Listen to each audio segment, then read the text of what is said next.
hello po sa ating lahat. So, yan po yung topic natin, OMG Kalingap Rab ay napagbintangan na magnanakaw. Bakit may mga ganitong sponsor? Ewan ko lang, pera na lang po sa mga mabubuti, yung kusang loob, ibibigay yung pera. Alam naman po natin, na ibinibigay po yan ni Kalingap Rab sa mga beneficiary po niya kung sino yung gustong tulungan ng sponsor. 'Di ba? Kung hindi man po na-take note agad, pasensyahan niyo na kasi sa dami ba naman ang tinutulungan nila Rab. 'Di ba? At wag niyong sabihin kasi nakafocus si Kalingap Rab sa mga viral. Syempre, kasi diyan po niya hinuhugot yung mga perang pabahay like kay Filomeno, 'di ba? Hindi po yun viral. Saan kinuha ni Kalingap Rab yung mga pabahay? Di ba doon sa kanyang viral? Tingnan niyo po yung bahay po nila. Napakaganda. Kaya sa mga basher dyan, my God, manahimik po kayo. Kung yung ambagyo, puro kuda, puro pagdududa, sinasabihan niyo pa ang aming iniidolo na Good Samaritan. Na itong si Kalingap Rab na magnanakaw, itikom niyo yung mga bibig po ninyo. No? Doon kayo sa mga government, humingi ng tulong, ewan ko lang kung bibigyan kayo agad-agad. Marami pa kayong pupuntahan step by step. Hindi kayo makakadirect sa government employee, example sa mayor, hindi ka po makakadirect. Dadaan ka pa sa secretary, office of the mayor, o anong pang mga etche-boretche dyan. Dito kay Kalingap Rab, tingnan naman. Sa mga basher dyan, manahimik po kayo.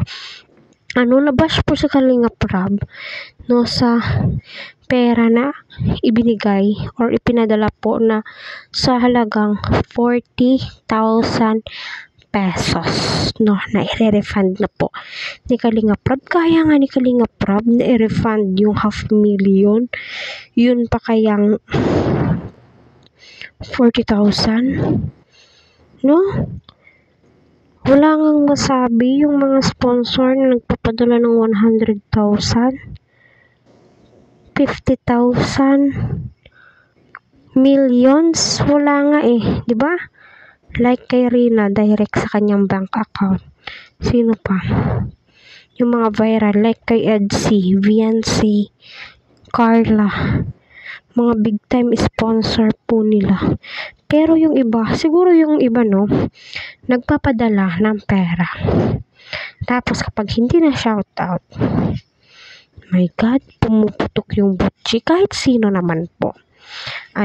Napakasarap na ma-shoutout ka or maibigay. Although, hindi naman po shoutout lahat kasi naalala ko si Joel Salcedo yun noon Padala ng 3,000, di po na shoutout ng Kalingap Galit na galit na. Sorry, Sir Joel ha.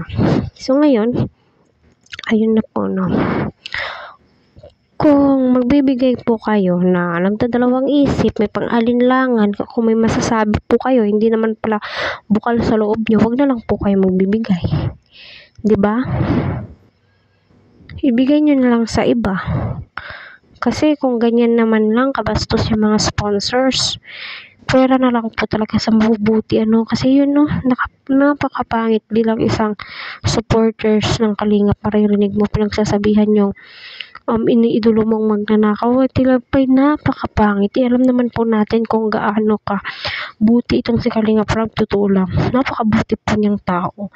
Kasi tingnan nyo, hinahayaan niya po kaming mag-reaction sa mga video po niya, di ba? Kaya mapapasulodo ka na lang po talaga sa ugaling meron si Rab.